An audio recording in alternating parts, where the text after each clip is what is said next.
আমি ডাক্তার তমাল কুমার দাস, নাক কান গলা বিশেষজ্ঞ সার্জন। আমাদের শরীরের অন্যান্য অঙ্গের মতোই আমাদের কণ্ঠেরও বিশেষ যত্ন প্রয়োজন, কিন্তু আমরা প্রায়ই এই বিষয়টি অবহেলা করি। অথচ আমাদের কণ্ঠ আমাদের ব্যক্তিত্ব, পেশা এবং দৈনন্দিন যোগাযোগের একটি গুরুত্বপূর্ণ মাধ্যম।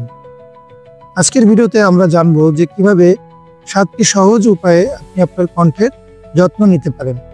তো চলুন শুরু করা যাক। অযথা চিৎকার বা চেঁচামেচি পরিহার করতে হবে। অ্যালার্জি থেকেও গলা বসে যেতে পারে, তাই যাদের অ্যালার্জি রয়েছে তাদের অ্যালার্জি সৃষ্টি করা উপাদান পরিহার করা উচিত। ধূমপান থেকে অবশ্যই বিরত থাকতে হবে। ধূমপানের ফলে ভোকাল কর্ডে ক্যান্সারও তৈরি হতে পারে। ঠান্ডা পানি থেকে বিরত থাকতে হবে। ফ্রিজের ঠান্ডা পানি পান করা গলার জন্য ক্ষতিকর। তবে পানি শূন্যতা কণ্ঠ ভাঙার অন্যতম কারণ।